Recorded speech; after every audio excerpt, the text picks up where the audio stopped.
Fuel to the top, got a filled up engine. In my thoughts, obsession, I will not stop, no, I'm never second guessing. I got a God complex, haters love to hate, but I never feel pressed. Got a lot on my plate, but I never get stressed. I'll take all the pressure like I'm acing this test.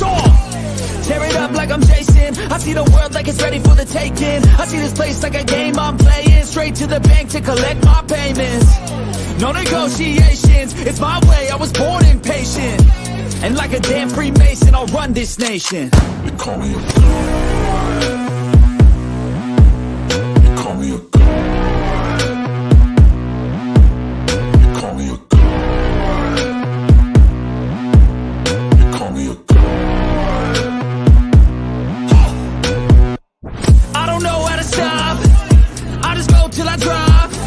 Whether it's working or shots, give it all that I got. You can watch me work in my element. Anyone in the way is irrelevant. You wanna cross me, cool, not intelligent. Cause I don't forget shit like an elephant. Go ahead and tempt me, put it on the line and you'll come up empty. If I got time, I'm deadly. Never caught off guard, no, I'm always ready. I got a hand real steady. Look me in the eye and you'll see no hezzy. About to get real messy, I'll put you in a grave 6 feet like Kenny. They call me a god. They call me a god. They call me a god.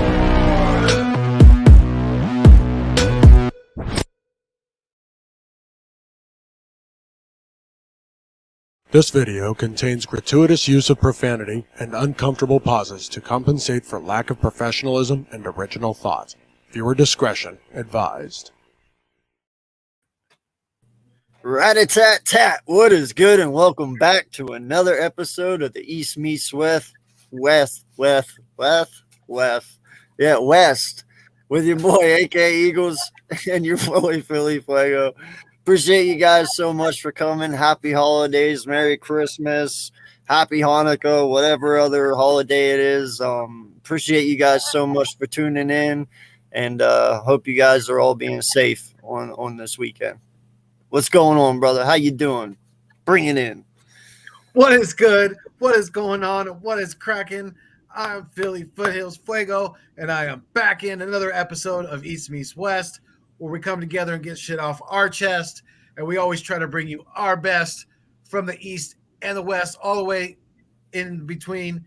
You guys, we are so blessed to have you guys here. Like I always say, you guys are the food and the water to the content. Without you, will not continue to survive. So if you're feeling the vibe, please make sure that you like, share, comment, and subscribe to keep our dreams alive. We really, really appreciate it. Hit that thumbs up on both channels for us tonight. We're live on my channel, and we're also live on AK's channel as well. So make sure you guys hit the thumbs up for us. And like my man said, happy holidays to everybody out there. We are so blessed to have you guys with us. Hope you guys are all happy, safe, and well, and able to watch this live stream in a safe and peaceful setting. Yeah, man, it's Cowboy Week, baby. Let's go. We are fired up. We are here. We already got 5 people in here, so salute to the 5. Thank you guys for chiming in already. What's going on, Chad? Appreciate it.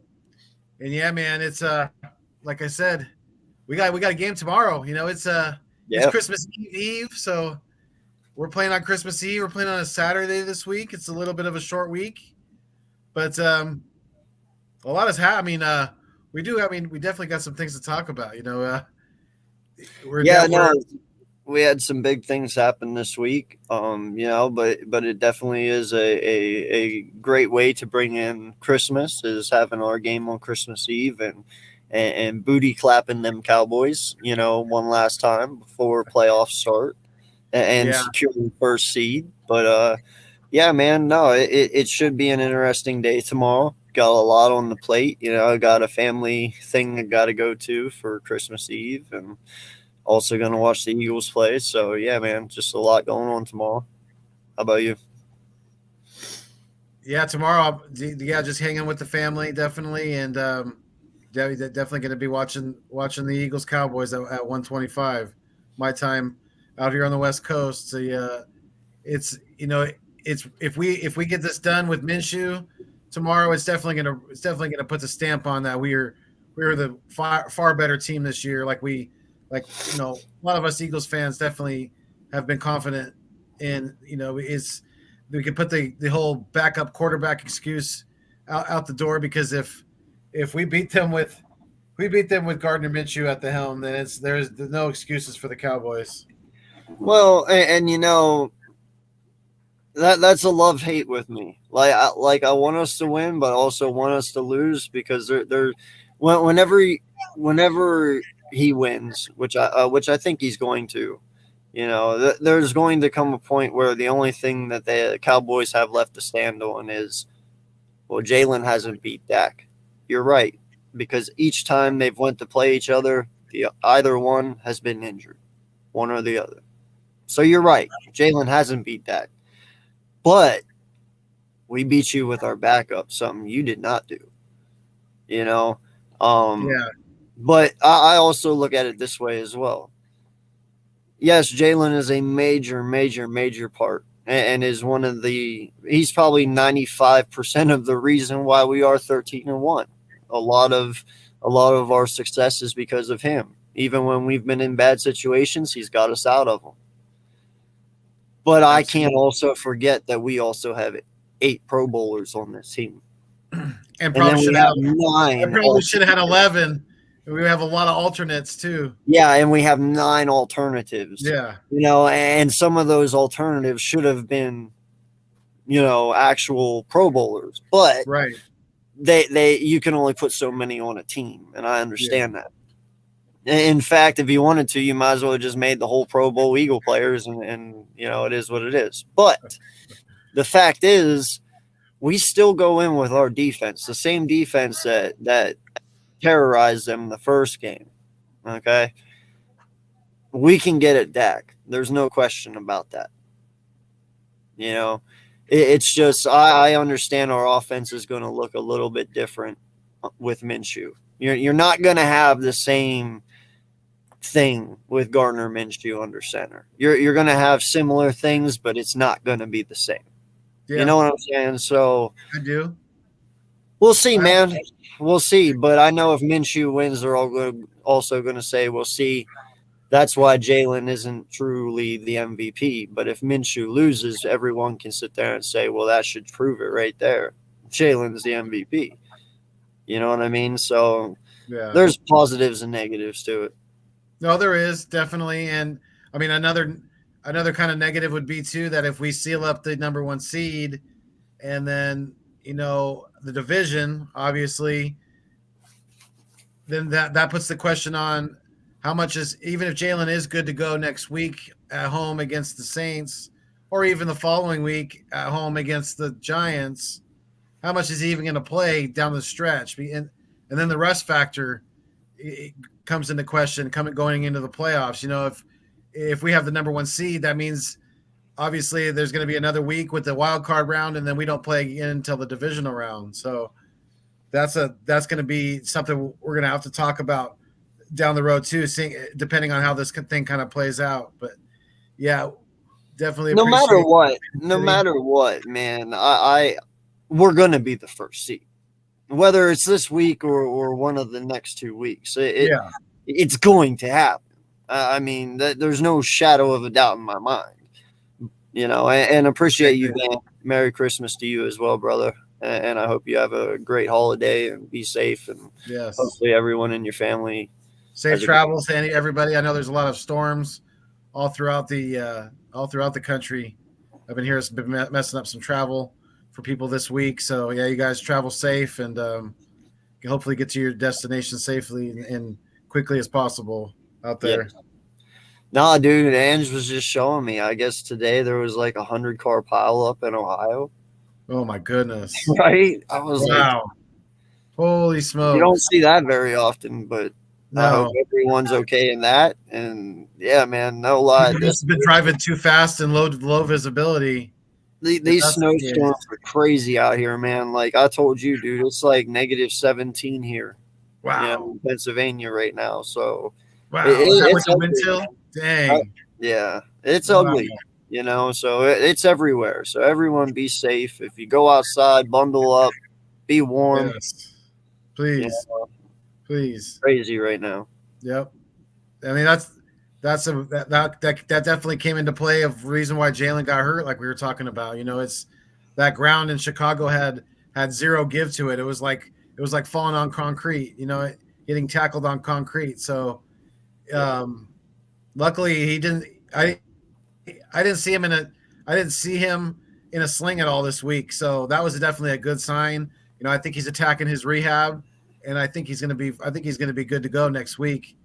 Depending on how if we lose, especially if we lose this game, and we need to wrap up the number 1 seed next week. I think he'll definitely play at least a half against the Saints, depending on the score around that time. But I think he plays the whole game.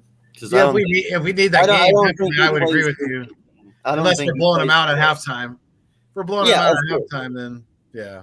Yeah, if you're blowing them out, pull him. But Yeah. I'm saying he does not play at all in Week 18. I don't think so. I'm pretty sure they sit everyone Week 18. Not unless for some reason we happen to lose these next 2 games, which I don't see happening. Even if we lose tomorrow with Minshew, I don't see us losing next week because I think Jalen would be good to go. Sprained shoulder, I think it was a mild sprain, and those are a 1 to 2 week injury. And he's young. He's attacking his rehab. He's probably getting rehab damn near 24 hours a day because he's probably, when he's not at the facility, he's probably got things at his house that he can put on his shoulder and rehab it himself as well. So, yeah, we appreciate all you guys. Thank you guys. I'm not gonna lie. Merry Christmas to you, Jay Milton. Appreciate you, sir. Supporter of mine. Merry Christmas, Jay Milt. Listen, dude, I'm not even gonna lie. I'm kind of being greedy. I really wish Jalen was playing this week. I know it's greedy. I know it's shitty to think that way. Yeah, I know, but I'm saying even after everything that occurred, no lie, man. Trust me, I know he even wants to play. That's the shitty part. I know he wants to. Oh, of course he does. And I'm sure if it was up to him, he'd go in that locker room and be like, "Shoot me up, Doc," and go right out and play if he had to. Oh, if it was a playoff game, if it was a playoff game tomorrow, he would be playing, guaranteed. I know, but that's what I'm saying though. In some sort of greedy way, even if he had to take the happy juice. Yeah, I know what you're saying though. I know. I wish. Yeah, I really. But it's a chance they're not willing to take. Hell, I'm not willing to take it, and a lot of us aren't. But they were taking too many chances with them in Chicago. They didn't run Miles Sanders enough, especially in the first half, and they ran Jalen Hurts way too much against Chicago in that weather. They were just asking for an injury, and they got what they asked for. Basically, it's definitely something that the coaches are going to have to learn from, and not put him at so much of a risk in the future, especially in very poor weather conditions like that. I mean, there's no reason for him to take some of the shots that he took. And it was funny. We were even texting about it. Remember on Monday morning before they even announced the injury, we were like, yeah, that one where he didn't get up for a minute. Yeah. We were both holding our breath, and there was a reason why, because he doesn't just, unless he got the air knocked out of him or something like that, he doesn't get up slow like that. Jalen always gets up quickly. He's always popping up. It's not a thing for him. So when he gets up slowly, there's definitely a reason for concern. Listen, he's man. A tough son of a bitch. Like Sirianni said, he's a tough son of a gun, man. Nina. Yeah, no, and he is. And I'm not gonna even lie, man. Jalen is that dog. And I understand that. But when you have Miles Sanders, who is 1,000-yard back, dude, use Miles Sanders. You didn't have to run Jalen 17 times that game. You really didn't. I understand, but in a way, I kind of blame Nick a little bit for his injury, because it's like, bro, you didn't have to run Jalen like that. It was almost like you were competing him versus Justin Fields. So Steichen too. Steichen's the one calling the plays. So, yeah. And so I just Jalen's got to learn from it too. He doesn't always on the RPOs. He doesn't always have to pull it and take it himself. He's got to learn from that too. He's got to let his running backs do their thing too. No, I get it. It's all. I get that. It all plays into what happens. I understand if Jalen keeps it, it's because he read something in the defense as he was sitting there getting ready to Right. pull it. Right. And sometimes he does read it wrong because they disguise it a certain way. It is what it is, but I mean, still, you're right. There is times where he should just hand the ball off and maybe not put so much on his plate, but sometimes you got to just eliminate those calls altogether as a coach to take it away from your quarterback, because you all know if you put that in Jalen's hands, he's going to get it 90% of the time because he wants the ball, and I'm fine with that. But the fact is, though, if you're trying to save him from himself, then actually do it. Put him under center and make him hand the ball off. You know what I mean? Yeah. Don't give him the option to keep it. Take that part away. Yeah, I mean that's true. And you may see them do that. Maybe not so much down the stretch this year with him, but maybe next year you may see them kind of alter the offense a little bit depending on some things. But I mean, I think you're going to see a difference with the offense too with Goddard coming back. And I don't know if you guys remember, but Goddard has had one of his biggest games. I think he had a career game with Gardner Minshew at quarterback. So Goddard has familiarity with our quarterback tomorrow, and definitely look for them to hook up, because the Cowboys are going to be putting a lot of attention onto the outside with our receivers, with AJ Brown, Devontae Smith. They're going to be looking to shut those guys down. So what's going on with next? So the middle of the field's going to be open, and you got to look for Miles Sanders to get the ball tomorrow. The Cowboys' run defense has been one of their Achilles heels this year, so definitely look for the Eagles to get that going, to attack that weakness, because we have a great rushing offense.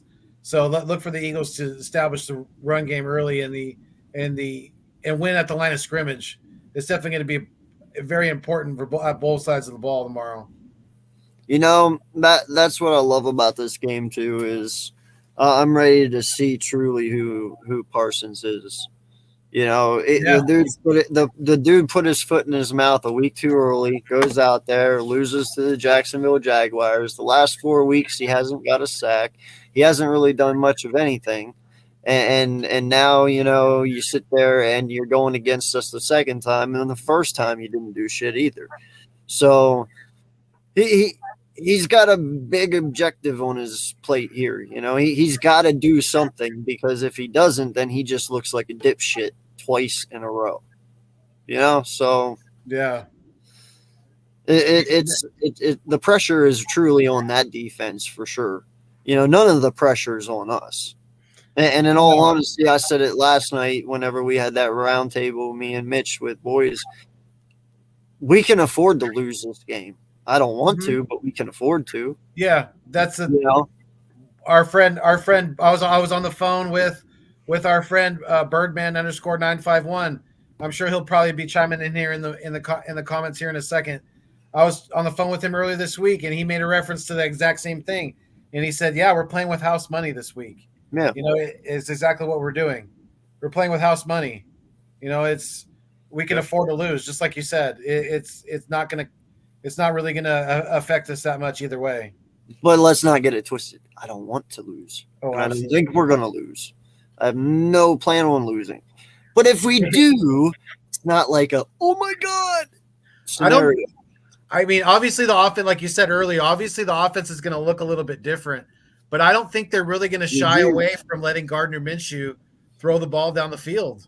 Because you don't think Sirianni wants to sweep the Cowboys and lock up the division in Dallas in front of all their fans?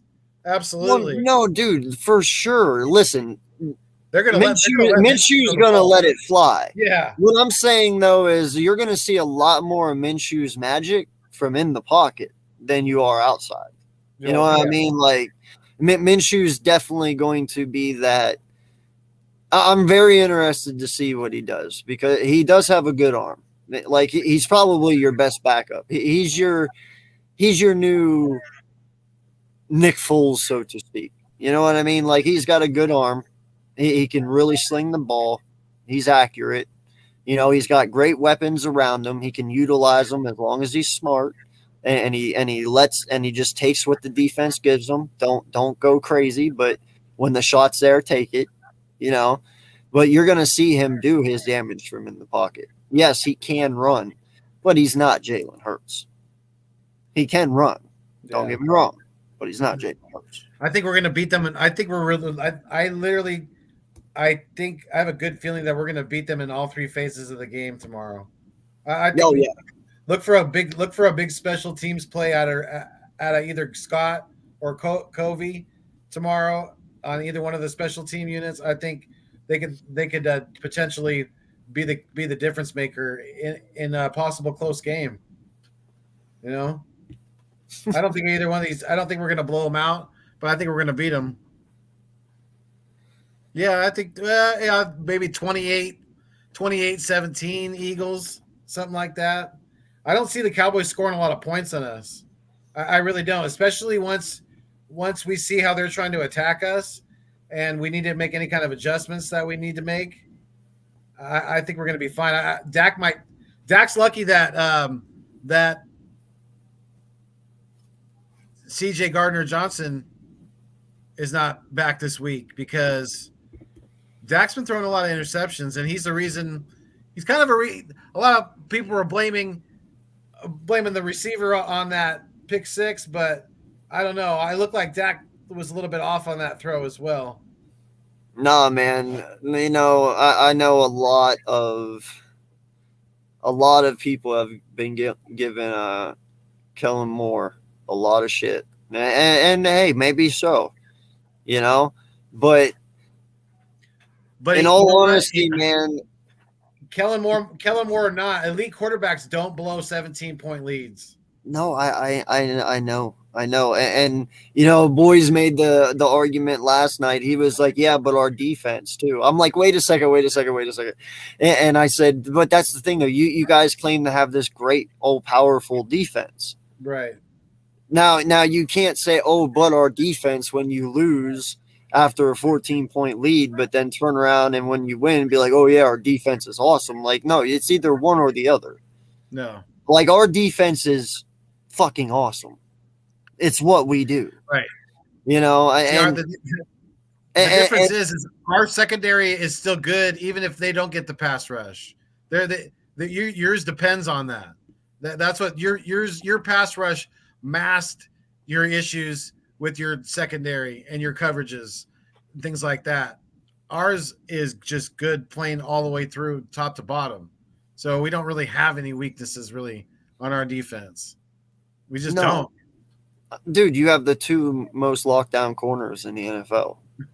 We had a defensive tackle have 10 sacks and not make the Pro Bowl. I mean, come on now. Let's really look at things. I mean, TJ Edwards didn't even make the Pro Bowl. I mean, there's a lot of snubs. James Bradbury, another alternate that should have made the Pro Bowl. You know, just we had, like we said earlier, we should have had probably at least 11. Well, dude, and there's no reason that by the end of the season you don't have 6+ guys with double digits. Yeah, it's going to happen. Like, it's just this defensive line this year is ridiculous. It is. They're probably going to set a season high sack record the way they're going, and I think they'll easily do that. And don't be surprised if we get another 4 or 5 sacks tomorrow, because Dak's going to be looking to hold on to the ball, trying to let his receivers get open down the field, right? And what's that going to lead to? That's going to lead to the defensive line feasting on that. Because if he's holding on to that ball that extra second, even half a second to a second, that's all they need. That's all Reddick needs. That's all Hardgrave needs. That's all Graham's going to need. Any of those guys. Sweat. There's another guy who got snubbed. Josh Sweat. Just, I mean. Listen, man. There was at the beginning of the year when we played Dallas. You know, they were coming in all cocky when they had Cooper Rush, and he hasn't thrown a pick all year, and he had 5 touchdowns. And I sat there and I said, listen, Well, Y'all Gardner have Minshew ain't going to pick all year either. Yeah, I know. But no lie. I was like, listen, y'all have not played a defense like ours. Like you can sit there and say you played Tampa, you can sit there and play Cincy and blah blah blah. They're not our defense. And what happened? We got 2 picks on Cooper Rush, his first 2 of the whole season. Dude, it's going to happen with Dak. I mean, dude, he's thrown 11 picks in what, 8 games, 9 games. Yeah. Like, it's ridiculous right now. The reason that the Cowboys have 4 losses, 2 of them are on Dak. Like, let's not bullshit. I mean, his 11 picks, I believe 10 out of the 11 came from his side of the field, giving the defense of the other team the short yardage. Dude, you can't do that. You're not going to win games that way. Right. So once again, you haven't played a defense like ours. Now you're playing it again. Like, these boys can get after you. Hold the ball for 3 seconds. I dare you. You're either going to get picked or you're going to get sacked. Yeah, we're the only. Like Next Shift said, Blankenship is back this week, so we're going to be solid again, back at the safety position. Not worried about that. Like I said earlier, Dak's lucky that Gardner Johnson's not playing this week. Otherwise, he'd probably have maybe even 3 or 4 interceptions this week, because the Eagles are going to be flying around. They're going to be fired up. They're looking to come into Dallas and take their hearts out, and really have them backing into the playoffs. Because I was running my mouth earlier this week on Twitter, and I was like, yeah, the Cowboys haven't even made the playoffs this week, and I didn't know that they had, even though that they lost to the Jaguars. I thought they had to win another game, but I guess not. I guess some other games played out within the conference or the division where they're now. So Washington losing there, but yeah, Washington losing, I think, is what got them in. Gotcha. But no lie, man, it's tomorrow. It's going to be fun to watch, because I truly think you're about to see the Dallas collapse. We all talk about their December malfunction. Well, I think last week and the week before and now this week, you're going to see it. Like, these guys are hungry. They know what they have to do. They listen. I understand we are down Jalen, but there is still many other dudes on this field that know what they got to do. You know who I'm gonna have I'm gonna have a really fun time watching tomorrow. Harass Dak is Hassan Reddick. This guy has been absolute. Do you see some of his pass rush moves that he was making on those tackles against Chicago? Holy! They're hungry, man. They're hungry. Absolutely.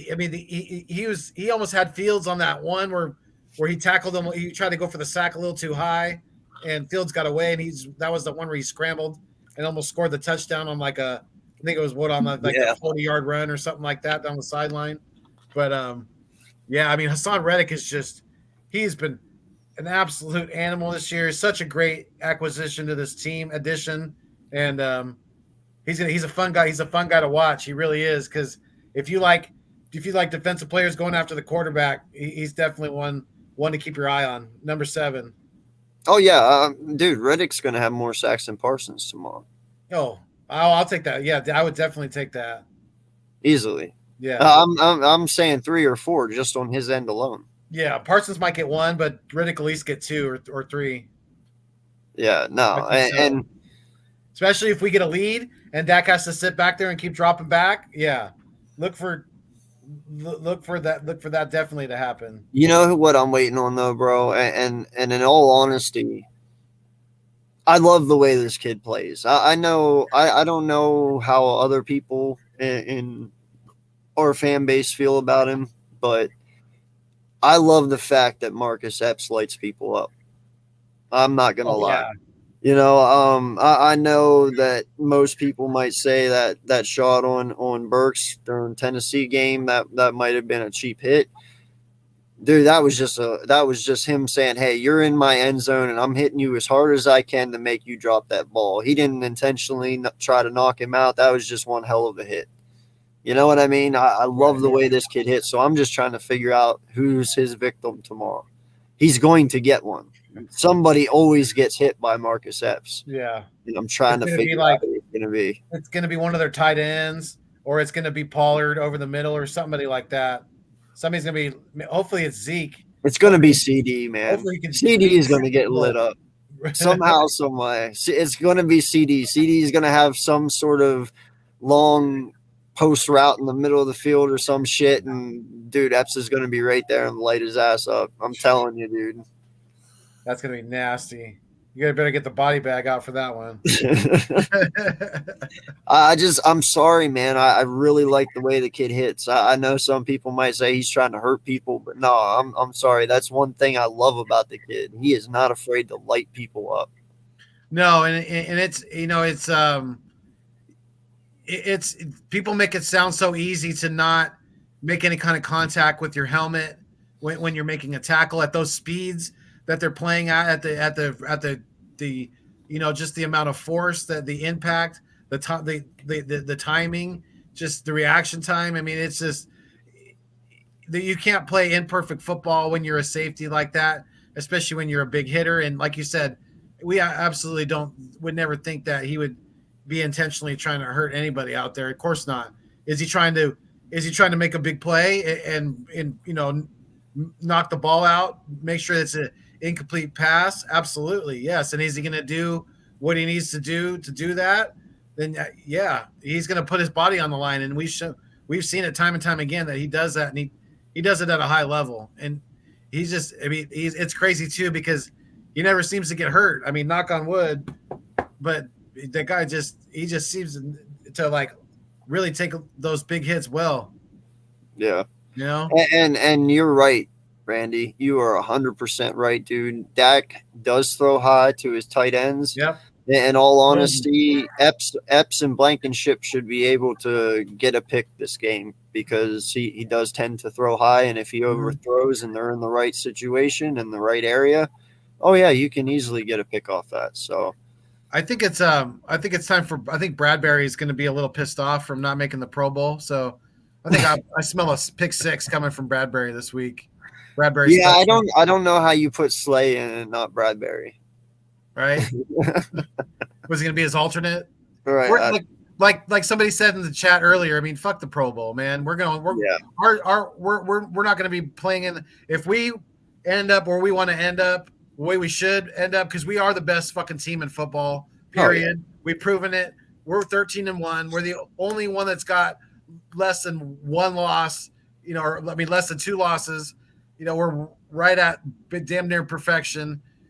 If we want to get where we want to get, we're not going to be playing in the Pro Bowl. So fuck it, man. Anyways, it doesn't really even matter. It's like the Madden ratings, where we get mad over what some little video game geek says, and he rates it in some room. They get all mad about that shit. So bad, it's funny. Honestly, man, what I'm actually looking forward to this year, and this is the one thing that will piss me off, the top 100 list.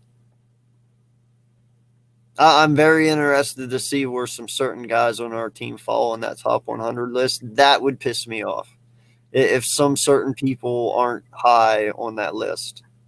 Yeah.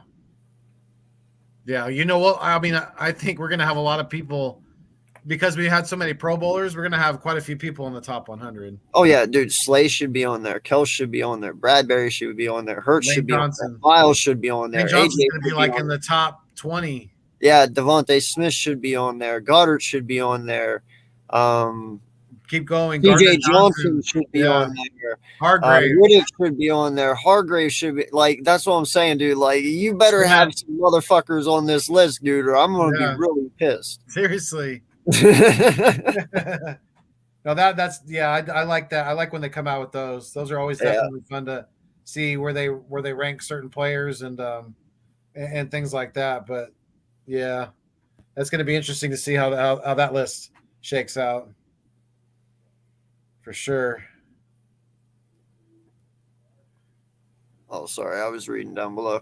Yeah, I know. I was too. Flego, his job description is to separate ball from receiver, wide receiver, tight end, running back. That's not his fault. Yep.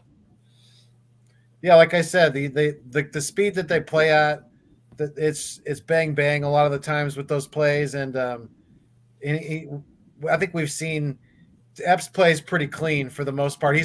He's always leading with his shoulder, and he's trying to make clean tackles and just do his job, man. And I give him hats off to him because he's like a brick wall back there a lot of the times. Guys do not want to be see 22 coming at him. Yeah. Can you guys please pray for my sister-in-law's 3-year-old niece? Been in and out of the hospital for the flu. Yeah, prayers out to your sister's niece, buddy. Definitely will keep them in my prayers. Don't want any kids sick on Christmas, so definitely prayers out to them. Yeah, get better soon, please. AK, he's staying warm. Remind you of your Alaskan days. A little bit different. In fact, the -17 is actually warmer in Alaska than it is here. Believe it or not, because it's a dry weather up there where it's wet here, so it's down to the bone. My arthritis is kicking in. Gotcha. But you said it's not snowing though, right? It's just cold. No, it's just cold as shit, dude. And windy. Cold and windy. Damn. Yeah. Not the -17 you want. I'd rather it be snowing right now. Yeah, at least you get a white Christmas, Right, dude. It snowed yesterday, and then it dumps a shit ton of rain and takes all the snow away. I'm like, well, there goes white Christmas. Right. Maybe it'll snow Christmas morning for you guys. That'd be cool to wake up Christmas morning and it's snowing. Right? That'd be awesome. That'd be beautiful. Honestly, I ain't gonna lie. I ain't planning on going anywhere Christmas morning, so See? Ain't gonna hurt me none. And hopefully we're like, yeah, we got the #1 seed. We just beat Dallas. The top 100 list is based off by the players, but some guys don't take it seriously. No, I know, man, and that's what I mean. Like, I remember watching the top 100 list the year Carson Wentz hit 3. After 2017. I'm very interested to hear what these guys say about Hurts. I'm not gonna lie, I really am. This is the first time, you'll probably see him on there. So, I ain't gonna lie, I'm cheesing a little bit. I'm just gonna be like, yeah, you guys know you want him now. Oh yeah, he better be in the top 5 for sure. He better be in the top 5. He could be. If he's not, that's a shame. I'm not gonna say #1. If I say that, oh my god, people will lose their fucking minds. But yeah, you don't want to light that firecracker. Yeah, not yet. Don't do it. No, dude, there should be a lot on there. I'm not gonna lie. But no, man, this game is going to be fun. I expect a hard fought game, but I don't know, man. I really do want to say blowout. I really do. Really? Okay. Dude, listen. You got a score prediction? Yeah, I do. Do you? But listen, it no matter what I say, I'm not taking anything away from what Jalen Hurts has done. This team is based off of Jalen and the system around Jalen makes the system. That is what makes this all works. That's why we are 13-1. Yeah. But we do have a lot of fucking talent on this team. Oh yeah. And Gardner Minshew isn't just some lame dude. I mean, in all honesty, bro, let's be honest. Minshew could start for some other teams. No doubt. So that's why I'm saying. I mean, speaking of that, I made a bold prediction on. I think I replied to one of Pablo Gary's tweets earlier. He was talking about Dak Prescott, and I said that not only will Gardner Minshew beat the Cowboys tomorrow in Dallas, but he's going to impress them so much that they're going to sign him to a contract to compete with Dak Prescott for the starting quarterback position in Dallas next year. All right, now that you said that, I'm not feeling so bad on my score prediction anymore. There you go. Nah, man, I said it yesterday, and I'm gonna stick by it because I really don't think whether you have Dak or you don't have Dak, it doesn't matter. My defense is my defense. They've shut down every quarterback that's came their way. So, listen, man, I'm gonna just say it now: 42-17. Woo! Wow, that'd be so embarrassing for the Cowboys. No. Oh, yeah. Yep. Nah, dude, listen. 17. I'm telling you right now, if they lose against us tomorrow, Mike McCarthy is on the hot seat.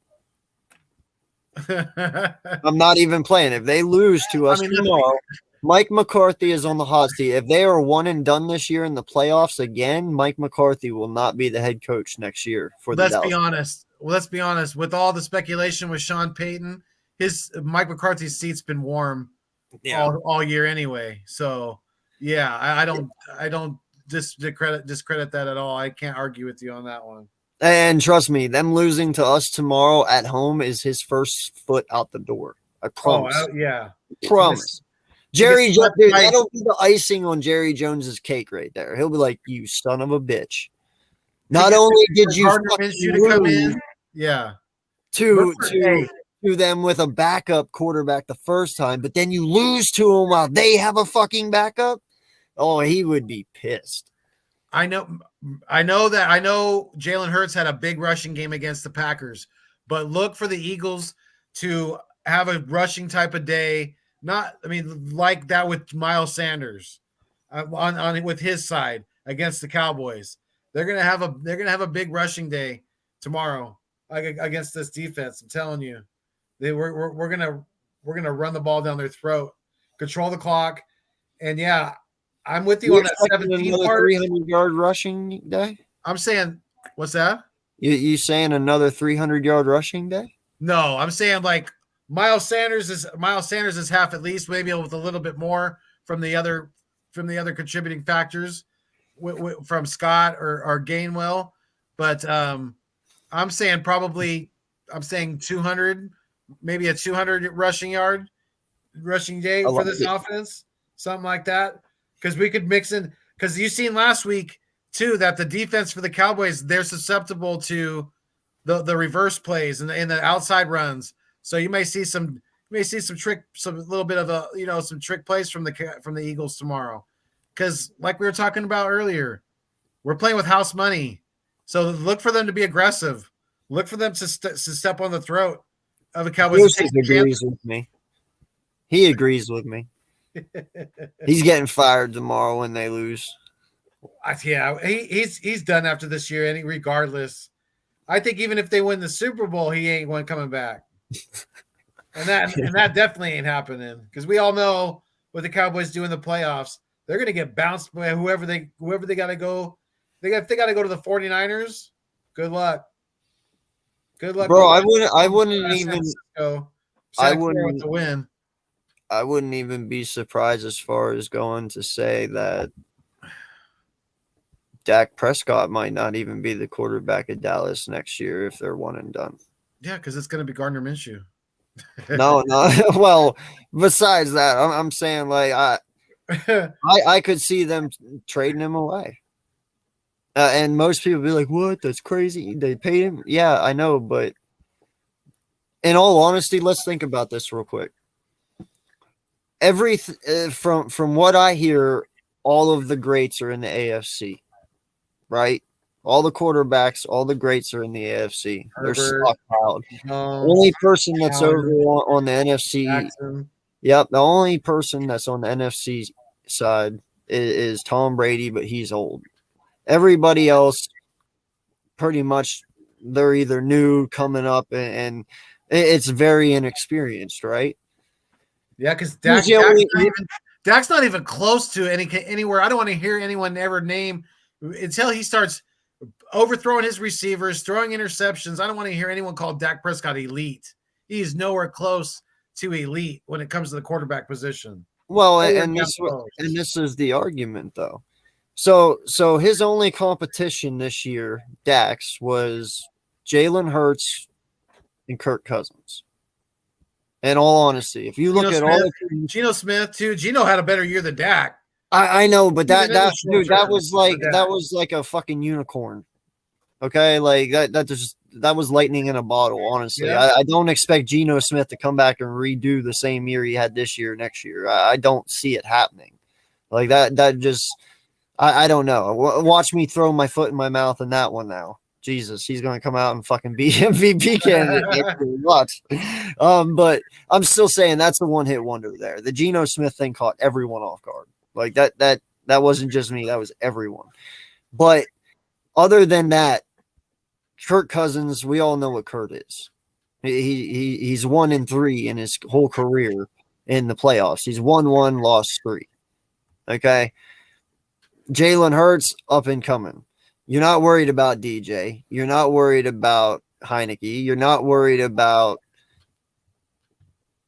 the Panthers. You're not worried about anyone, dude. There's no quarterbacks. Dak Prescott right now, this year, he's in his 7th year. He's 29 or 30 years old in his prime of his career.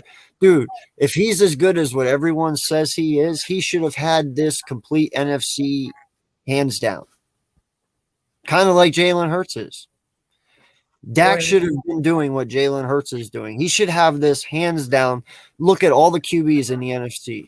All of them. Mm-hmm. Dak is favored all the fucking time. All the time. He's been put out there that he's this great and this dude.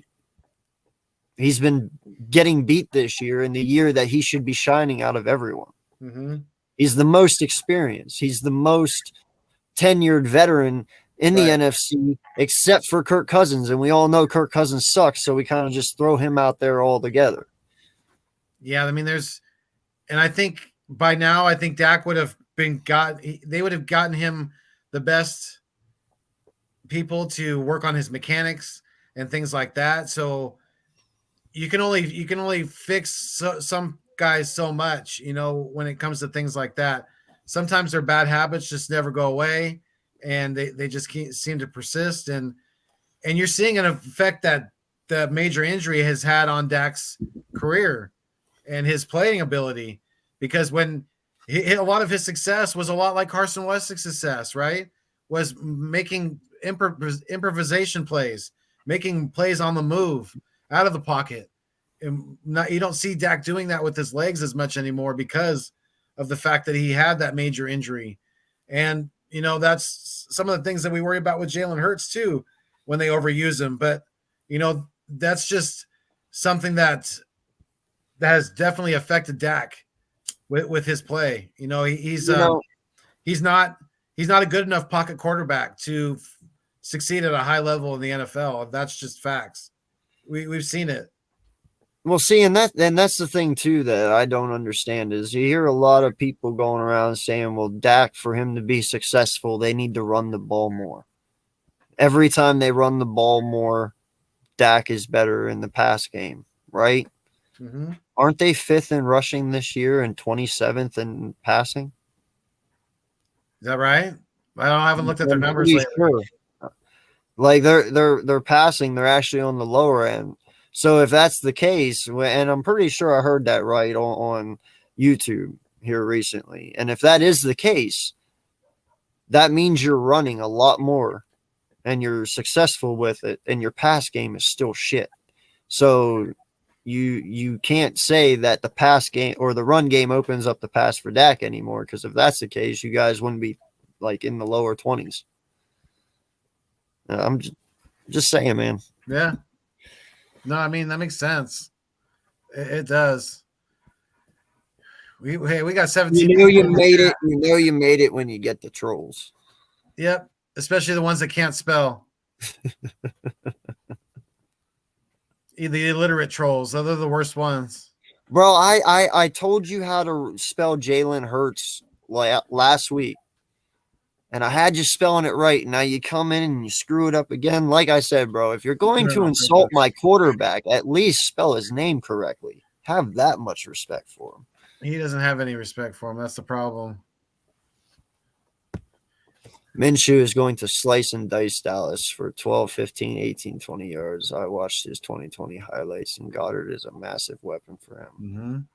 Plus, this run game helps him a bunch. Yeah, no, dude, I feel you don't think that AJ Brown's still going to be running slants like he has been on people all year, and Gardner Minshew can't hit him on some slants.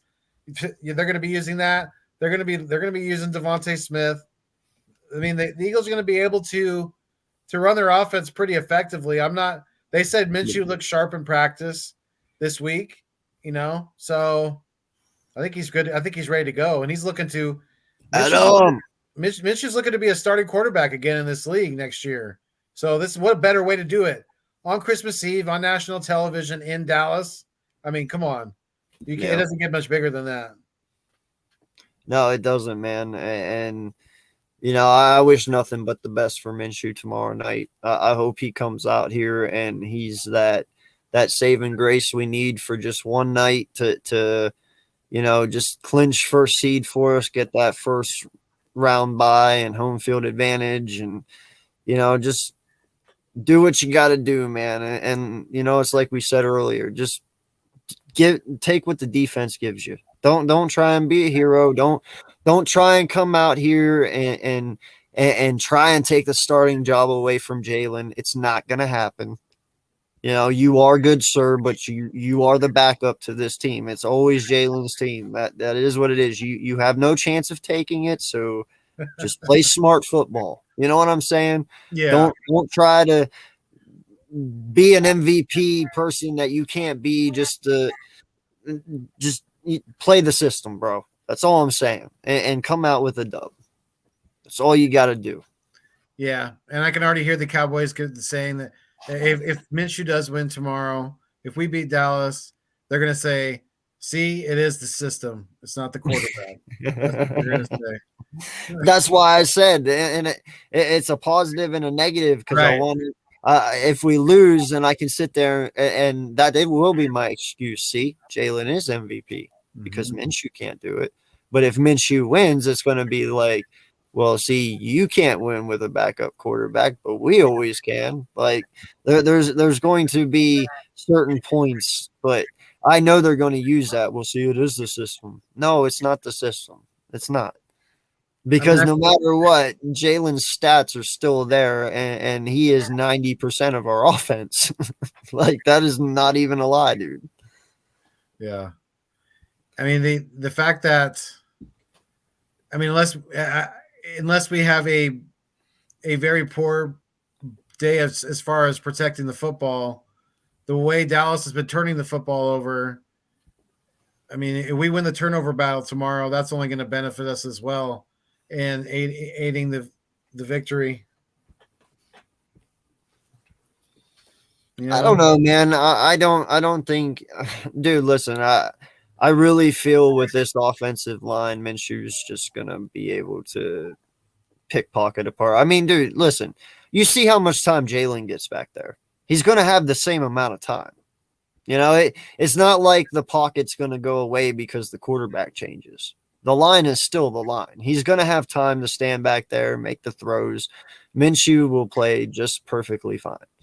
They're going to run the ball to keep the pressure off of Minshew. They're going to do what they got to do, but the pocket does not change. Just because the quarterback changed does not mean that does. He will have all the time in the world to make his proper reads and throws. Did every one of our offensive linemen make the Pro Bowl?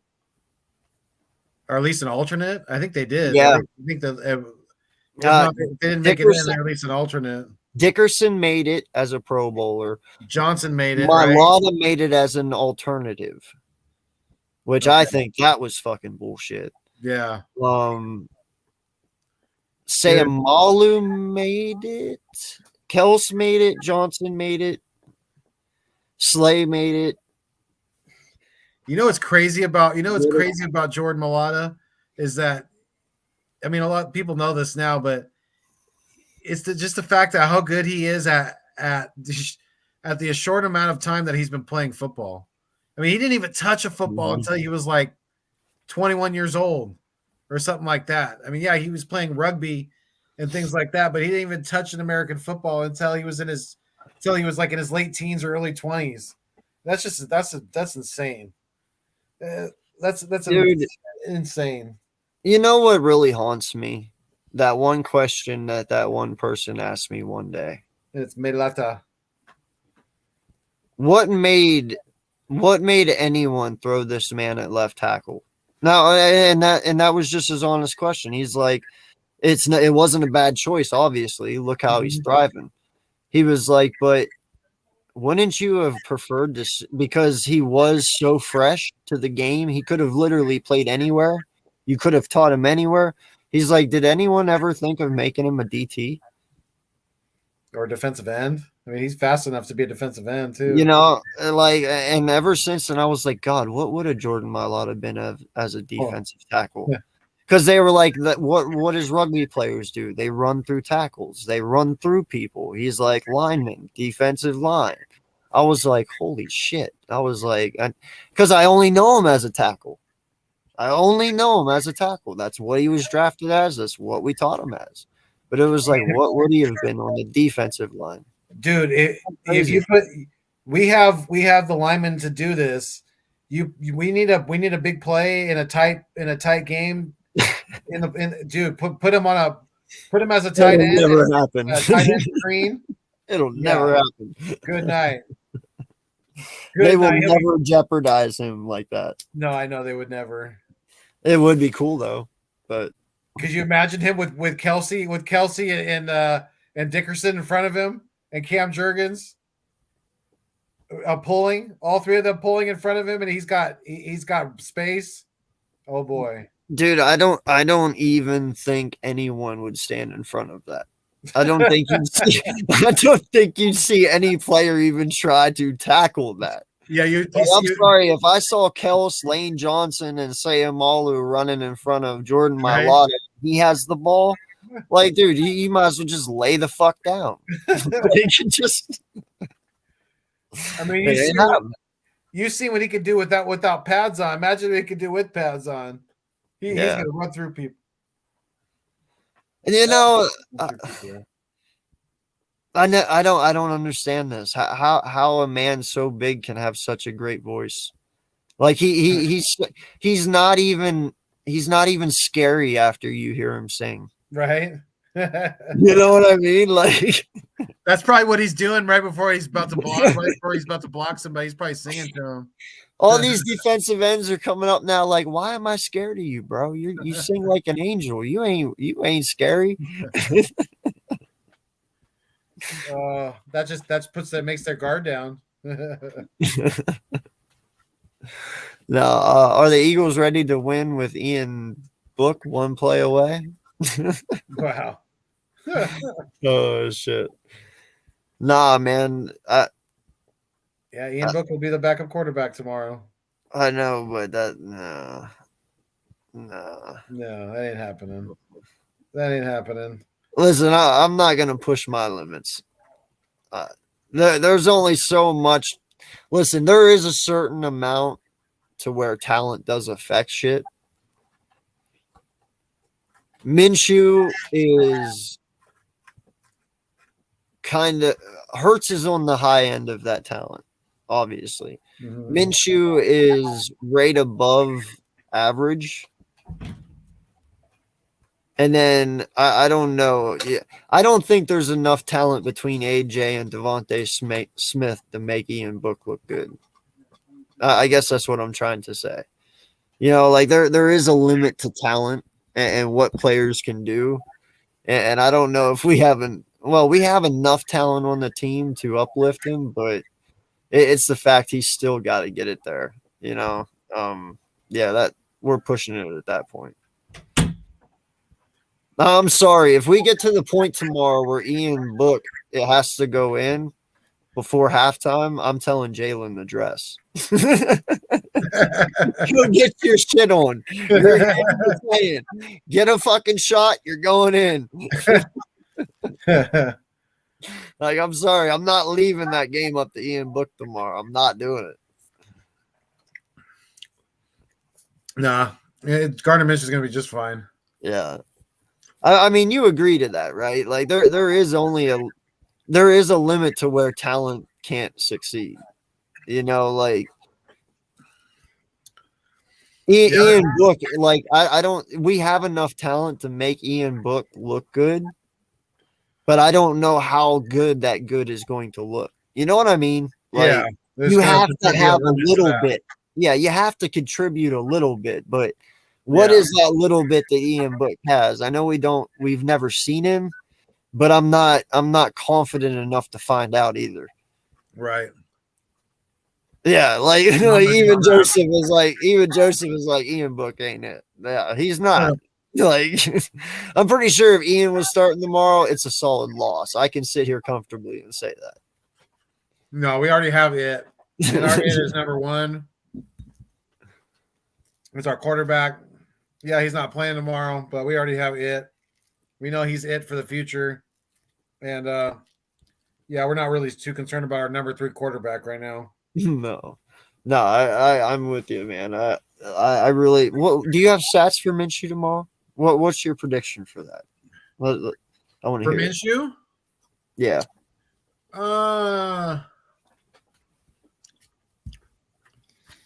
I'm gonna say he's gonna throw for 250, 2 touchdowns, and yeah, one of those touchdowns is gonna be later in the game to put us up by like 10 points and to seal it. At least 10 points, maybe 14. I'm thinking something like 31-17 as my score prediction. Minshew's going to put up 250, 2 tutties. We're going to also rush for 2 and kick a field goal. Yep. 325. Minshew's going to throw for 325. 325. 3. Oh, yeah. Well, with your score prediction, yeah, he better at least throw for 325. 325. 3 And now here's my thing though. When it comes to 4th and 1, do you continue to see the QB sneak with Minshew? Like, now, granted, he's not as strong as Hurts, but he is capable of doing them. He is a mobile quarterback. So, do we continue that? I mean, I'm 50-50. I'm 50-50. You know, I'm comfortable with him, but I haven't seen him do it. You know, so I'm 50-50, but yeah, you get good. You put on those quarterback sneaks too. You can always put Goddard behind him for an extra push. You know, and God, me and Randy were so close. 36-35 for 310 yards, 3 to. Oh, okay. I like the 1 interception as well. I do. I think he does make one mistake. I'm actually going to throw one too. Yeah, I think he makes one. I really do. Mm-hmm. I don't know when or where it comes. It'll be early. I think it'll be early, and the Cowboys will get all excited. You know, it'll be after we already go up, get a rushing touchdown the first drive. They come back and score as well at 7-7, and then maybe he throws a pick in the late in the first quarter, you know, something like that. Early second quarter. And Joseph, I agree 100%, bro. We need to use Miles tomorrow. We do. Yeah. 100%. I mean, Miles, I hope he has a solid. Now, listen, do I think he gets over 100 yards? I hope, because it helps me a lot in fantasy. Yeah. I'm satisfied with 80 or 90. I'm not going to be greedy. I don't need 100 yards. Just 80 or 90 is a solid game for me, you know. Miles is going to run for $115 and 2 touchdowns tomorrow. $115 and 2 touchdowns. I am 100% okay with that. But listen, we're going to get our passing in. There's no ifs, ands, or buts. There's going to be passing. Mm-hmm. Minshew's going to get throws. So, and he's not going to be shy. Yeah. He's not going to. He will sling it. You've seen it. It would be one thing if we weren't playing with house money and this game meant more to us than it does to the Cowboys, obviously. So, we're playing with house money. They're going to be taking chances. They're going to let Minshew throw the ball down the field. Oh, yeah. You're still going to see A.J. Brown run and go routes, Devontae Smith run and go routes. I mean, they're going to be throwing the ball down the field. They're going to be running deep crossers, deep outs, deep comebacks, things like that, the middle crossers. They're not going to be afraid to get the ball into space. And I liked seeing that last week with Devontae Smith getting the ball in open space like that and being able to use his speed, because we need to utilize that more. Devontae Smith needs to get the ball more in more open space. We do not utilize his speed enough. Yeah, no, listen, man, the only thing I'm really concerned about tomorrow on offense is just getting the run game going. Mm-hmm. I'm not even going to play, man. Miles Sanders not getting a snap until the second quarter, Right. 3 minutes left. That's a cause for concern. That is just you as an offensive coordinator and a head coach just not doing the right calls. Mm-hmm. I'm sorry, but that's you're not calling an efficient game. Miles Sanders is 1,000-yard back. You have to use that man. Yeah. That's like the Raiders not using Josh Jacobs right now. And that's why a lot of these players are so behind Nick Sirianni, because that's why they feel he's such a good leader of men. Yes, because he called himself out on being wrong about that. What you just said about not utilizing Miles Sanders enough last week. He said that he that was his mistake, and that's something he's definitely going to have to look at and try to be better at as a coach. And he's willing to admit when he's wrong, and that's big for those guys. That's a very good question, Richie. How many snaps does Jordan Davis get? Listen, man, I just want whoever's out there to stop Zeke and Pollard and force Dak to throw, just like we did the first game.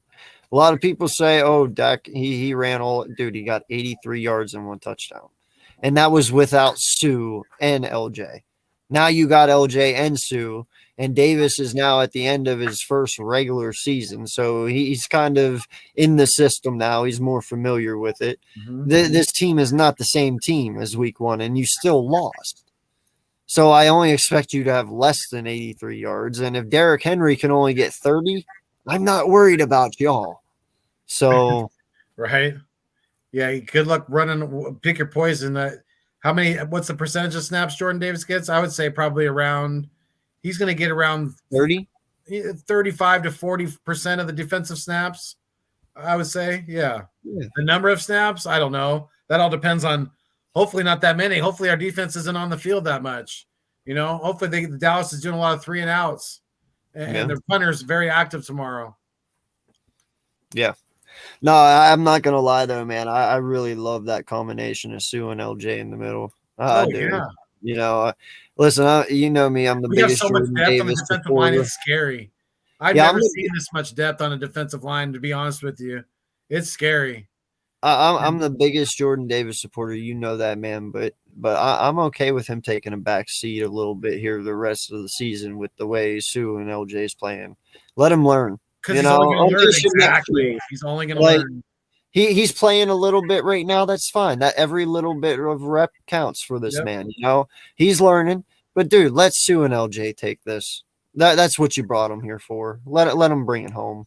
They're doing a fabulous job in the middle there, man. Like I've seen a major upgrade since they've been here. Like you just don't move the middle anymore.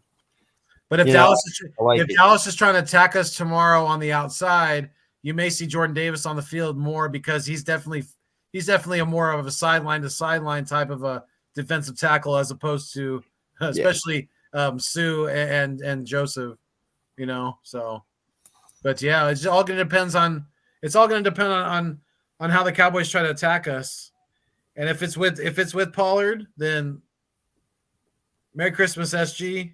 Yes, sir. Merry Christmas. What's going on, Mitch? How's it going, Mitch, sir? Happy Hanukkah. Happy Hanukkah. Yes, sir. Parsons wrecks this game. Dallas wins. Stop it, MG. How is Parsons going to wreck a game that he couldn't even wreck the first time? Stop it. Like I'm just what did he just find the secret fucking potion, or did he find a magic lamp and he rubbed it last night? Like what the fuck happened that he's going to wreck this game? That's going to be kind of hard when we're running the ball right at him.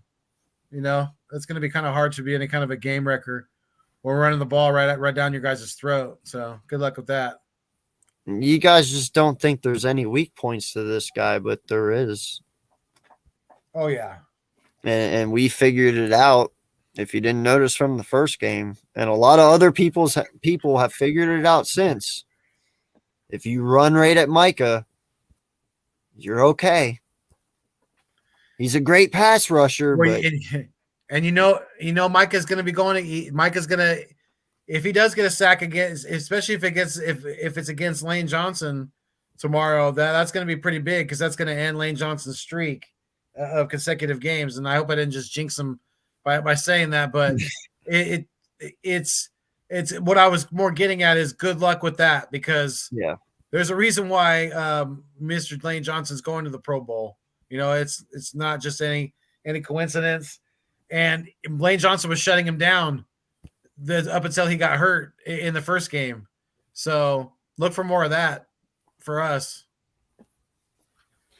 3 sacks, yeah. I have him at 3 or 4 too halftime. I think Dak gets terrorized tomorrow. Yeah. I think altogether we get 6. But you're not slowing this defensive front down, bro. 6 and 2 picks. Yeah. Maybe one being a pick 6. Yeah. I might have to change my score prediction then. Yeah. No lie, man.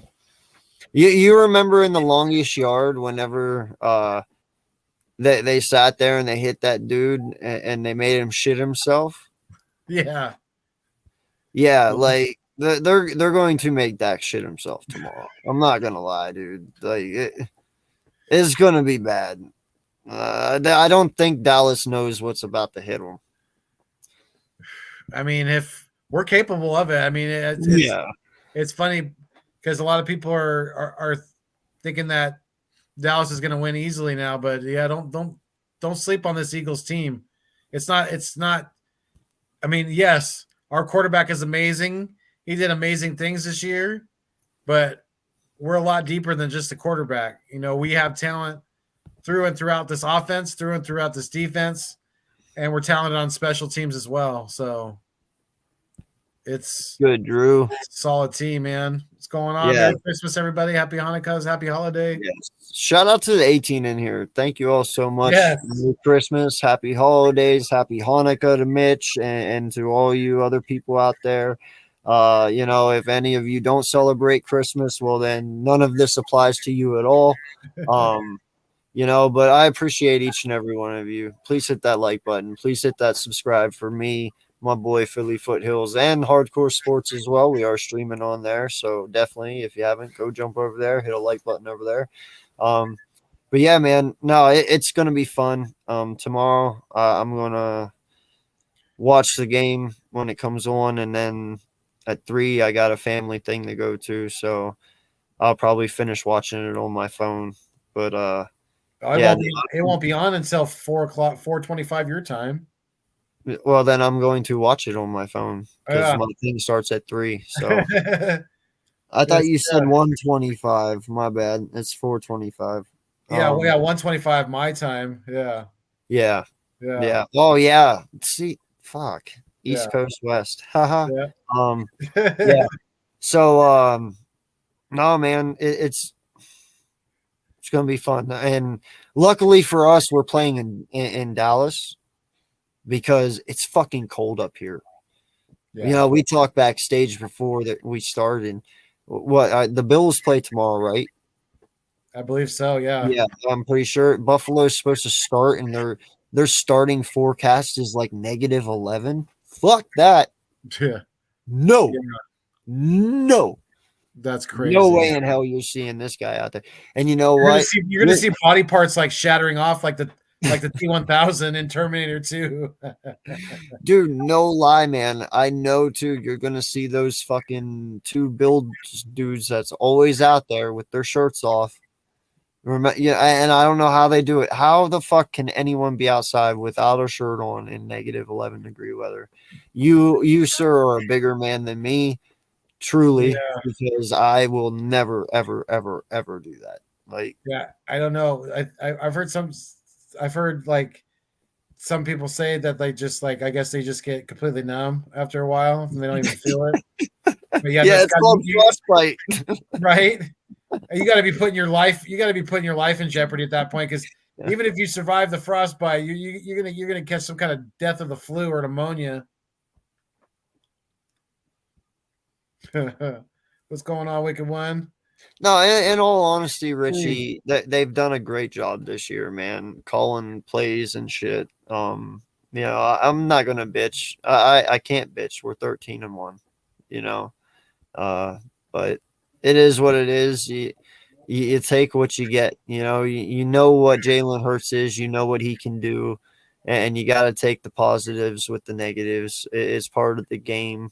It is what it is. But that will be fine, man. Like, no one hit the panic button. It's just his shoulder. It's just a sprain, a little tiny little thing. It's not a major thing. It's not like the whole freaking thing we went through with Wentz. That major different scenario here, guys. So, this is not career changing or career ending. We don't have to worry. Yeah, Van Der Esch is out too. Yeah. No, I know, man. Welcome back. Thank you. Dude, I got my heater on and it's still fucking cold. I feel like I'm in the day after tomorrow. Like the eye of the storm is on me right now. Yeah. Yeah. It's so cold. I'm surprised you're keeping yourself warm by talking.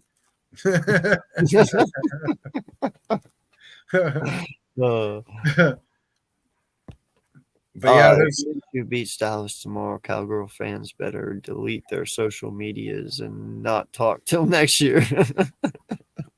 No, I agree, man. They will never hear the fucking end of it. No lie. But listen, there's going to always be an excuse, like we talked about earlier. Well, guess what? In the end, Jalen didn't beat us. Jalen hasn't beat Dallas.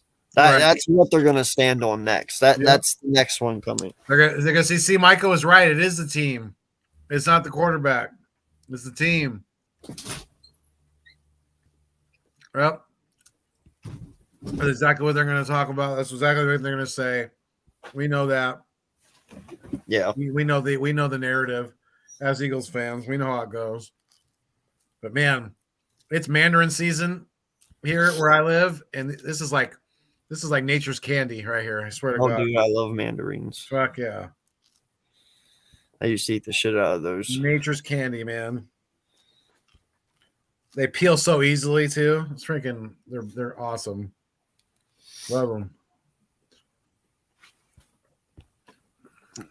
MG Cowboys Nation is saying that Parsons hit the sophomore wall. No, man, listen, I have a problem with Parsons. I mean, we kind of hit on this last night. I truly believe it's a slap in the face to LT for him already kind of being dubbed the next LT. Mm-hmm. I said it last night. I said, do you know how long it took LT to be LT? Right. He worked his ass off to have that reputation. No kidding. You can't just dub somebody in his second year LT like that. Yeah. That's like saying, I don't know, fucking someone is Barry Sanders right now in their second year. Like, right. Come on, man. That's like saying, Jonathan Taylor's the next, or something like that. I don't know. Some younger. Yeah. Running Holy back. shit, man. I'm so sorry. I'm so far behind in comments. I apologize, guys. I'm not used to staying up. How do these big guys do it? It comes with time. Shit, what was I talking about? Michael Parsons. Yeah. No, I don't get it. I never have got it. And being compared to LT already. Yeah, no. Who right now? If you had to say anyone in the NFL, just right now, off the top of your head, who could even come close to being the next LT, who would you say? TJ Watt. Thank you. You were listening to me last night, weren't you? No. Oh, I okay. wasn't. That's No, just, I'm with you. TJ Watt, 75 sacks in 5 years. he's got that game. He's got that kind of game wrecking on a consistent basis too. It's not like, well, it's especially when the big thing with him has been his health, just like his brother. But hopefully that for him that continues to change. And yeah, he's just got that ability to from the defensive side of the ball to really wreck the game plan for the offense completely. No, and that's exactly what I'm saying. You can't Joseph. block him. When he's on his game, you can't block him. It is disrespectful to Lawrence Taylor, man. Like you just can't do it. But that's what I'm saying. If I had to choose anyone right now who could even come close to doing it, it would be TJ Watt. TJ Watt had last year where he ended up getting injured at the end of the no. Mm-hmm. Did he get injured last year? Is that where this year's injury started? Or did he get injured at the beginning of the No, he got injured last year, right? At the end of the year? I thought he got injured at the beginning of this year. This year? Okay. But still, he had 22 and a half sacks last year. Yeah. 22 and a half sacks. Yeah, exactly. That is fucking ridiculous, dude. Do you know how many dudes have played over the last 15 years that everyone doted on? And none of them came even close to 22 and a half? Quite a few. How many has Von Miller gotten? This in year? 1 year? What's his best year? That was probably like 15, 16. Probably the year that they won the Super Bowl with the Broncos. Let's see. Von Miller's stats. I just want to know his best year, just his best one out of his whole career in sacks. Like, there's so many players you can throw on this list. Yes, they might have 18. Thank you, Joseph. He had 18. There you go. TJ Watt had 22 and a half. It's hard to get 18. It is hard to get 15, which Boza has right now for the 49ers. Hey, there's another one too. 15. I know that he plays a different position than Michael Parsons, but I would put him ahead of Michael Parsons because I think Bosa gets it done on more of a consistent basis. Yes, they are different positions, and that is true. But I'm saying, though, like he has 15 this year, so he has more than Parsons. Like, there is guys who are better than Parsons. You can't dub the man something that other people are outdoing him in. Parsons only has 13 sacks this year. Yeah. Well, guess what? So does Riddick. So is Riddick LT now? Right. And it's not like the Cowboys defense has been giving up a lot of points. They gave up a lot of points against the Texans. They gave up a lot of points against the Jaguars. They've been giving up points this year. They gave up 20 points to us in the second quarter alone when we first played them. So my point is that with him being on the field so much, with them giving up those points, his numbers should be higher than they are. Right? Yeah. Well, and not just that, but yes, I understand. And Boys for Life pointed it out last night. He said, well, listen, LT only had 9.5 sacks his second year. Micah's got 13. Yeah, but you got to realize something too. He might have only had 9.5 sacks, but that motherfucker is the reason that defense stood. You add on what else he had in them 9.5 sacks. How many tackles for losses did he have? How many QB hits and QB pressures did he have? Like he was everything. Yeah. He might have only had 9.5 sacks, but his effect everywhere else on the field. I can go with games where you don't see Parson having an effect. I can't go back and really see any game that LT didn't have an effect. Right. There's a huge fucking difference. Oh, yeah. And like you said, it took years and years and years for LT to become LT. Yeah. That's completely disrespectful. I agree. I thought so. I thought the same thing when I first heard that. I'm like, are you kidding me? I'm like, really? That's really you're really tooting this kid's horn. I mean, like that's to me that's not even good for anyone to say that, because when he hears that, his head's gonna just get swole. It's just gonna he's gonna be way off track at that point. Like, let me put it in Dallas terms. That's like you guys saying Zeke is Emmitt Smith. Yeah. Or Like that's how ridiculous or CeeDee Lamb is Michael Irvin, right? Same thing. Yeah. Yeah, or Dak is Troy Aikman. Or Diggs is Deion Sanders. That's funny. That's funny. That's funny. Ooh, that was funny. but that's what I'm saying, man. It's just crazy. We all need to calm down. Listen, Micah Parsons came from my college, the college I root for. I love the kid in college. But listen, slow it down. Slow it down. There's many of years. Never mind. Never mind.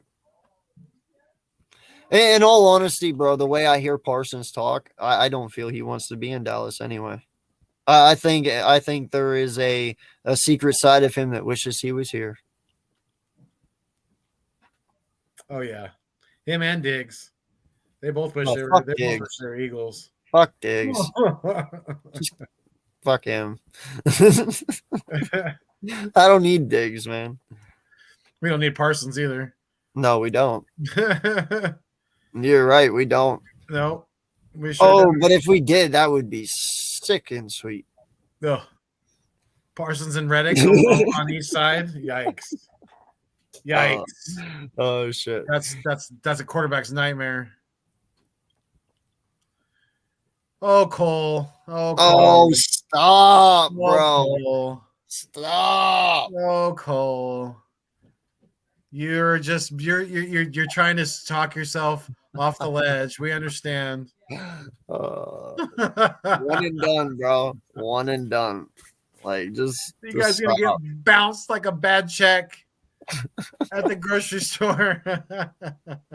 Yo, I hope y'all fall out of the seed you're in and have to take on the Niners and they crush the shit out you back-to-back years, bro. I hope Brock Purdy comes in there and fucks y'all up and you guys tuck tail and run like you always fucking do. Like, oh, I'm telling you, man, after the wild card weekend, we will be the only NFC East team standing.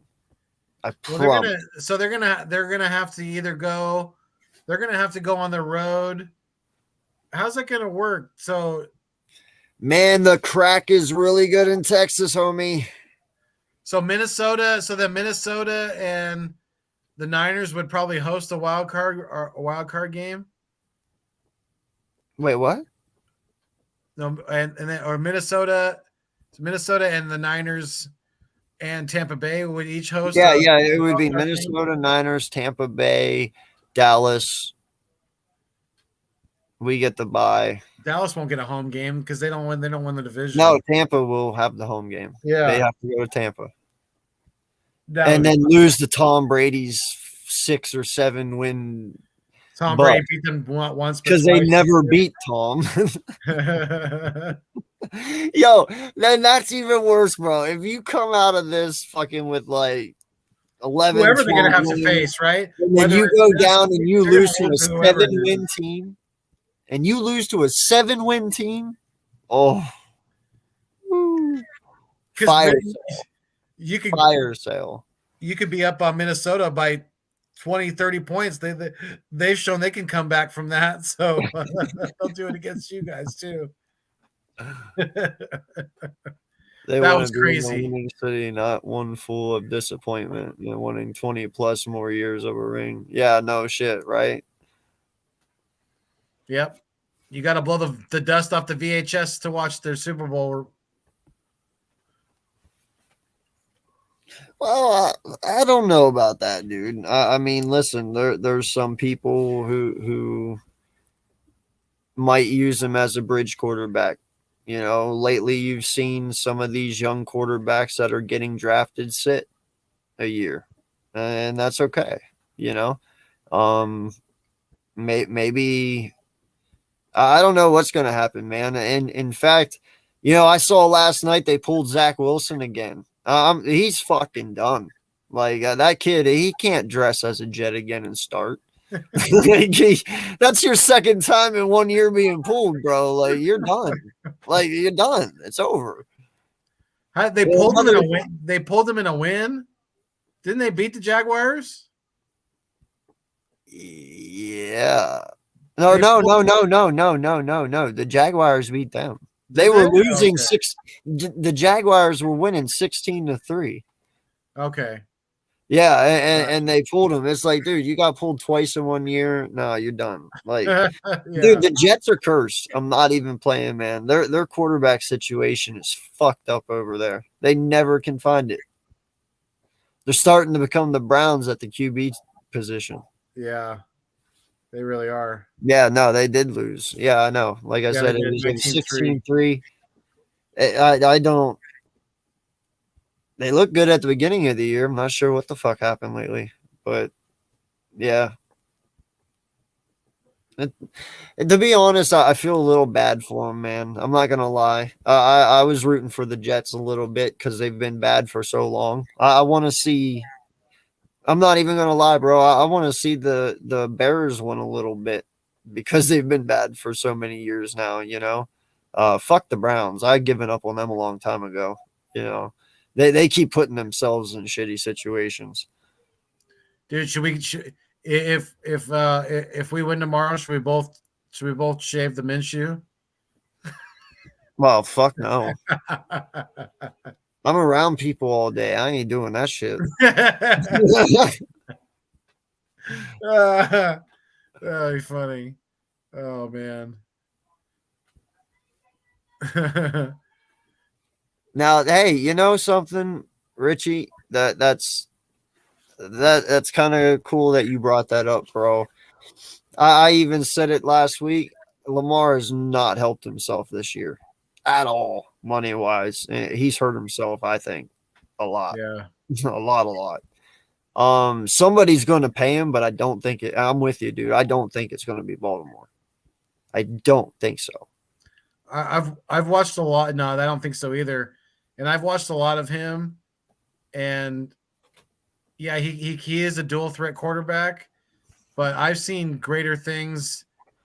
But I know some people would say, well, Jalen Hurts he's had more weapons this year, but I've seen better throws from the pocket from Jalen Hurts this year than I've ever seen Lamar Jackson make, and I probably ever will, because we've seen some of those throws that Jalen has made, just second, third read, just on a dime down the sideline, 30, 40 yards down the field.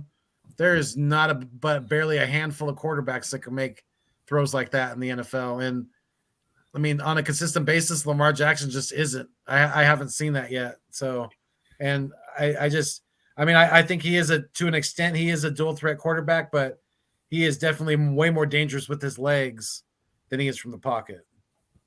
Yeah, no, listen, and I don't want anyone to like Justin Fields is right now, right? Yeah, I don't want anyone to mistake what we're saying here. We're not saying that Lamar is a bad quarterback. Lamar is a great quarterback. And like I said, he's going to get paid. Somebody is going to pay him the money that he might not deserve right now, just because of what he's done so far. But that does not say that he is a bad quarterback. He is not. He will make any team improve. Whether he stays with the Ravens or not. Now, here's the thing. Do I think the Ravens can afford to lose Lamar? No. Mm-mm. But You've can seen Lamar afford to them lose without the him. Ravens? Yes. But it also does depend on what team Lamar goes to. He just can't go to any Joe Schmo team or he's going to wind up being in the Ravens situation again. You Right. know? It was kind of like last offseason, right? When the Packers couldn't afford to lose to lose Adam. Adams, Yeah. exactly. Thank you. But Adams could afford to lose the Packers. Yes, Exactly. he's having a successful season with the Raiders, but he got the bag. So that's what. Well, and dude, he has 1,200 yards receiving. I just learned that yesterday. I did not know Adams had 1,200 yards receiving. I didn't even know he was even over 1,000 yet. Like, you look at the Raiders and how bad they are. I never would have guessed that. But he's been fucking balling. So he doesn't need Aaron Rodgers. He's shown that. Right. But that is a perfect example. You know, so you're right. He could go to the 49ers. That's weird to fucking say, and that actually is dangerous to think that. Because if you would put him with Kyle Shanahan, holy shit, that gives me the shivers. That's dangerous, you know. Yeah, but he can go to the Saints. I don't know what Tom's going to do. Will Tom be in Tampa next year? He could go to Tampa. He could go to Indy. He could go to who am I missing? The Jets. Hell, you could put him with Saleh next year with Wilson and all these young guns, man. Like, there's so many options. Hell, he could even come to fucking Washington for Or you Christ's sake. put him with Justin Herbert with the Chargers. Where would you put Herbert? Oh no, I was talking about Adams. Oh no, I'm talking Lamar. Oh yeah. Yeah, you know, he could even come to Washington realistically, which that would suck. I would hate to see Lamar twice a year, but it's nothing we couldn't handle. It would just, it would suck. Have to play him twice a year. It would. That would not be fun. I don't see that happening. More realistically, he'd be a Giant, I think, before he'd be a Commander. But yeah, you never know. Even Seattle. Yeah, it's a possibility. You know, the Rams. If they moved on from Stafford. I don't know what their plans there are especially with his concussion issues. Yeah, no, I'm with you. And I've even asked that question too. What the fuck would even make Lamar want to go back? Right. Like, honestly, what has Baltimore done for him since he's been there receiver wise? What, you got him Rashard Bateman. Whoop-de fucking do. You got him. You got him Hollywood Brown for a little while, then you traded him. Right. You know, like, you really haven't helped the man in the passing game. Sure, you've got him a great O-line, you got him great halfbacks, but great tight end. Yeah, but what have you done wide receiver wise? Like, if I was him, I'd be like, I'm going to a fucking team where I have somebody to throw to. Because clearly Baltimore does not draft wide receivers. Yeah. Which is kind of surprising because, you know, Harbaugh comes from the Andy Reid tree. And Andy Reid, he drafted some receivers in his day. Deshaun Jackson, you know, Macklin. So, but yeah, I mean, it's kind of surprising that they haven't really given him the more of the weapons on the outside. Yeah.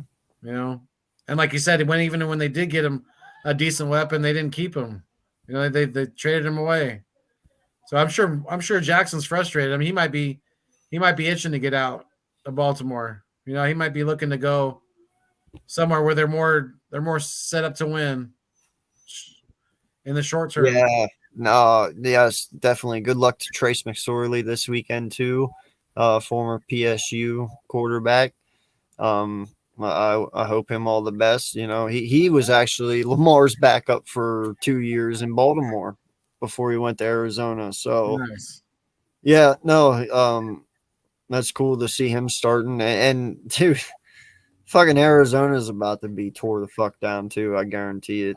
You're about to see Cliff Kingsbury get fired. It's going to happen, bro. I don't know how long even. I know they just paid Kyler, but I think they might have just winced the shit out of themselves with Kyler. Well, they're definitely going to pull the cord on the coach before they do the quarterback. I think. Yeah. Oh yeah. They've invested too much into the.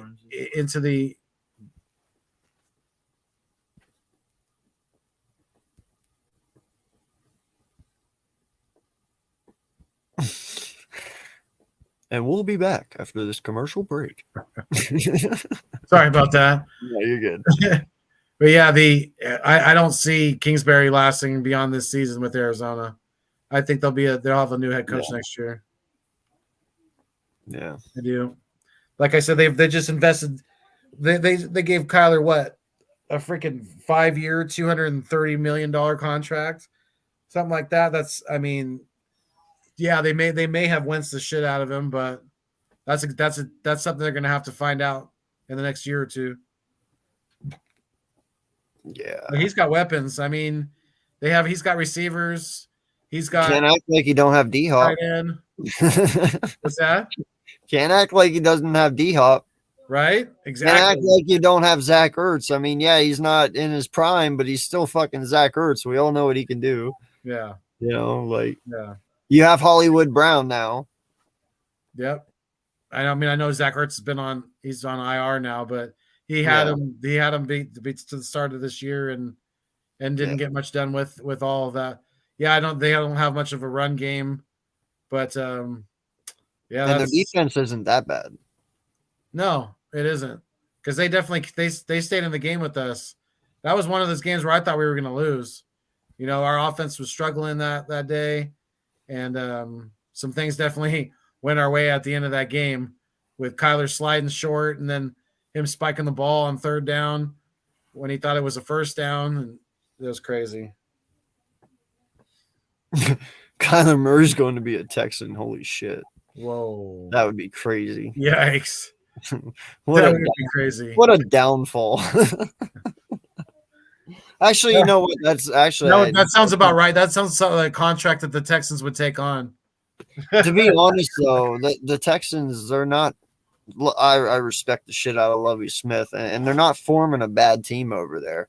You know, I said it last night. The Texans are actually the most respectable and hard fought one win team that I've ever seen. Mm-hmm. Like they shouldn't be a 1-win team. That's how good they play, but Right. they are because they're that bad. Yeah, but they always play tough.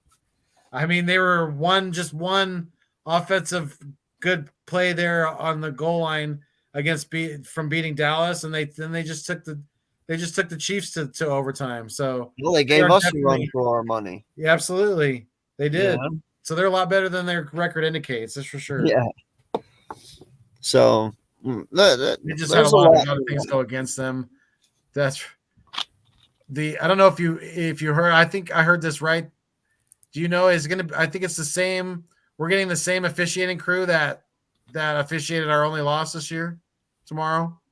I think it's the same crew. Yeah. Cool. So we'll see if that comes into play at all. Hopefully they don't miss any blatant face masks unless it's against us. Yeah. They'd be like, oh, like we have Reddick just almost rip off Dak's helmet. They're like, oh, we didn't see it. and no, we don't wish ill upon anyone. No, I said the helmet, not his head. Yo, Jeffy T, what is good, my guy? Appreciate you for stopping through, man. Merry Christmas, Happy Hanukkah. Yes, all that. Happy holidays to everybody. But yeah, man. Yes, no, we've been live for an hour and 44 minutes. Got 10 people in here. Please hit that like button. Please hit that subscribe. For me and my boy Philly Foothill Splago here. You know, we are on the eve of battle. Yep. About to go down. All right. And, I'm looking forward to it, man. It's going to be a fun day tomorrow. A lot to look forward to. Going to go to sleep early tonight. Well, early my ass. It's already 11 o'clock. Well, I guess that is early for me. But yeah. It's a weekend. Huh? I said it's a weekend. Hopefully you won't get any calls. Oh man, I know, dude. I really want to go in and play Madden or Call of Duty or something, but just sitting here thinking about that, bed sounds a lot better. Right. Appreciate you, Jeff. Thank you, sir. Good luck to you guys Thank as you. well. No, you don't play tomorrow though. You play Sunday, right? Or No, they play tomorrow at 10. They no, play the do play Vikings. tomorrow. That They're is at right. Yeah. Minnesota. Hey, beat the Vikings, bro. Do it Right. to it. Giant power. Yeah. Get Good it. luck against Kirk Cousins and company. Beat those purple pirate people.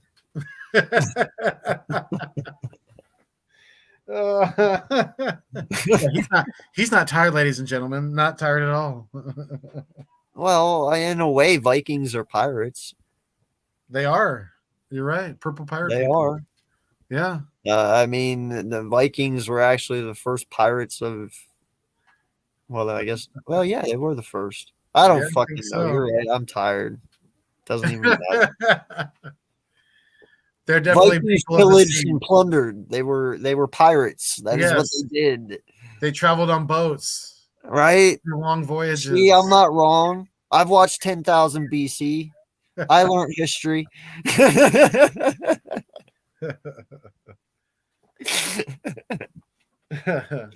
Oh shit!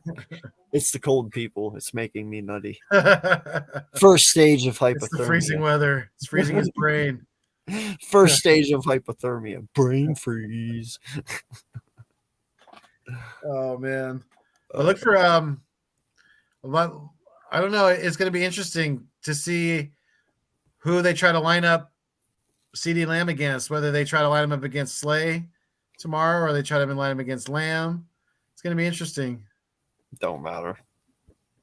I don't think so either. I think either one of them will limit his effectiveness tomorrow. You put him on the left. You put him on the right. Hell, put him in the slot.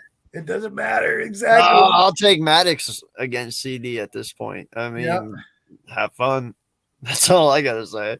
Yeah, you're gonna get. Listen, the CD is gonna. When I talk that way, see, we all know CD is gonna get his catches, whatever catches he gets. Zeke's gonna get his runs, whatever runs he get gets. his too. But I'm not saying it's gonna be some sort of fucking crazy game. No, you're gonna get your respectable. You know, CD might get 60, 70 yards. You'll get your catches. Doesn't mean you'll get anywhere with them, but you'll get them. Right. You know, because we've seen this defense. It's we're really good at bending but not breaking.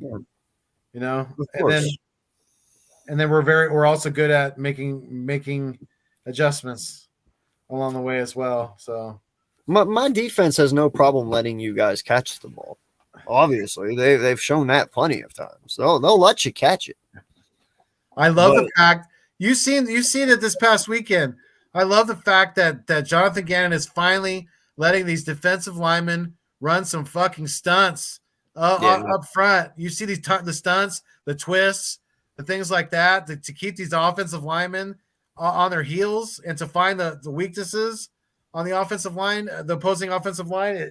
It's a beautiful thing to watch. You know, the one that I've seen lately that has been working, the one that's been working the most and that's been the effective one is whenever they take the defensive tackles and they push them outward and they bring Riddick and Sweat and they bring them around and then come inward. Dude, that is probably our best blitz. Yeah. Dude, Sweat and Riddick always get to a quarterback. If it's not Sweat, it's Riddick. If it's not Riddick, it's Sweat. Yeah. But that play has always been there for us, and it's dominant. I love it. And dude, Sweat can get in so quick. Yeah, I was just about to say Josh Sweat's getting really good at. So what he does is he acts like he's rushing like normally, like from a defensive end. He gets the tackle to commit, and then he comes back behind the defensive tackle. Exactly. And but dude, he's snap of the finger fast. Like it's so fast. Him and Reddick can change directions like a deer, dude. They're they're crazy. Yeah. They really are.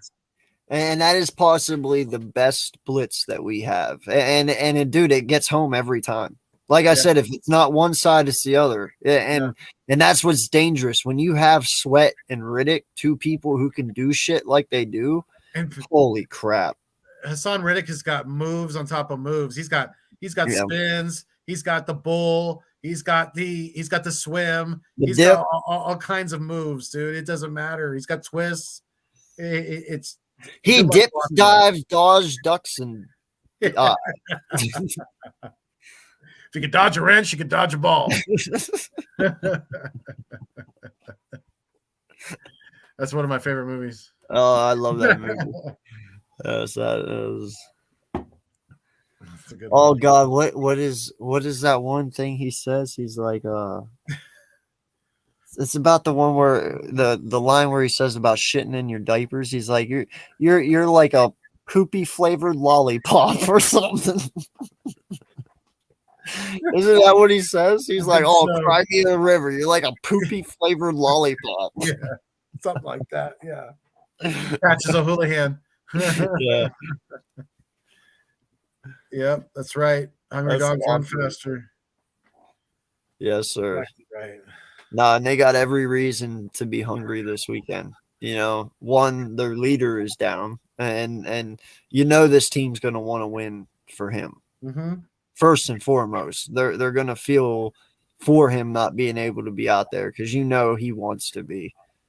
You know, and I don't think this will truly affect his MVP candidacy that much. Now, if he misses next week, that might hurt him a little bit. Yeah. Some would say if we lose, that kind of boosts his MVP candidacy. Oh yeah. Right. Oh yeah. Right? No, if Gardner Minshew loses this game, now let's say this: if Gardner loses it by 3 points and it is like a bam to bam to bam game each and every play, Yeah. okay, maybe I won't say that as much. But if he loses this game, like I said, 42-17, there should be no shadow of a fucking doubt in any Eagles fan's mind that Jalen Hurts or anybody out there that Jalen Hurts is not the MVP. Right. All year long, we have not got blown out. We have not got blown out at all. And the one game he doesn't play, we get blown out. If that don't fucking tell you he's MVP, I don't know what is. Right. You know what I'm saying? Yeah. So I agree. Because it's just a matter of fact that they would show that he means that much to this football team more than any other quarterback, more than any other player. So that just solidify it to me. yeah. Really would. Especially like you said, if we get blown out, yeah, absolutely, without a doubt. No. Without, Now, if it's by 3, right. we'll talk about it. Well, you know, if we lose by 3 because he threw 3 lousy fucking interceptions, well, that still means Jalen's a very big part of why we win because he doesn't turn the ball over. Right.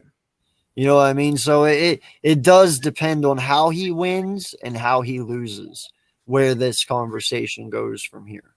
Not with us, with other people. We all know Jalen Hurts is MVP. But it's where's this conversation about to turn after tomorrow? Is this conversation about to turn ugly or good? Because there is only 2 ways this goes, and it's only by how Minshew plays tomorrow. If he plays really well, it's going to be a bad conversation about Jalen Hurts come Monday morning. If it goes really good or really bad, then it's going to be positive for Jalen because you can't say anything bad about the kid because he hasn't ever been blown out. Well, even if we say if we do win tomorrow, even if Jalen's going to be ready to go next week, he probably won't play. And then I would only look for him to maybe play a quarter to a half against the Giants the final week of the season, just for the rust factor and for the fact that he'll be looking to break Randall Cunningham's single season record because he's now tied with Cunningham at 35. So they may try to get him one more touchdown on the season, at least. Yeah. No, I'm a firm believer he has to play some snaps before the playoffs. You I can't do too. you can't sit him from For now a until month. That'd be a Eh, month. yeah, dude, that you can't sit him for a month whenever, like, if he does not play tomorrow, which Right. obviously he's not. He's Now out. he flew with him, but Right. he's not playing. Yeah. God, that would be never mind. And don't think he's not going to be. And don't think not he's not even- going to be coaching up Minshew on the sideline too. Where if he sees something from the sideline that Minshew's not seeing, he's going to be letting them know. Definitely. But yeah, he traveled with them. I think AK froze up for a second, unless he literally froze from the negative 17 weather. I think just froze his Wi-Fi permanently because AK is literally frozen on the screen. But yeah, you can't have your quarterback go over a month without playing. You're just taking way too much of a rust factor, of a timing factor, because we've seen it. A lot of Jalen's success is timing throws, being on that timing page. That's that same page with his receivers. You know, it's very important for him. And yeah, I mean, it's going to be interesting to see how this thing plays out. Because obviously, if we don't win tomorrow, then we still got to win one more game. So I think we lose tomorrow. I think we see Jalen the following week against the Saints. We see him break Randall Cunningham's record, maybe push it to somewhere for anywhere from 36 to 38 touchdowns on the season. Might have one or two rushing and one throwing, or vice versa, and then rest him against the New York Giants, because then we'd have the number 1 seed locked in. And the background's changing now. I don't know what's going on, but AK's Wi-Fi is coming back, so I think it was just the background screen changed there for a second. But I just somehow lost my internet. That sucks. That's what I figured. I'm like, I think his Wi-Fi just literally froze from the weather outside. I think the weather outside finally got his Wi-Fi. Yeah, the sniper finally found me. I lasted this long. I'm impressed. Right? Hey, kudos to you. Yeah. Well, hey man, we still got 12 people in here. We've been live for 2 hours. Great stream, great holiday stream. I love coming on here talking to you.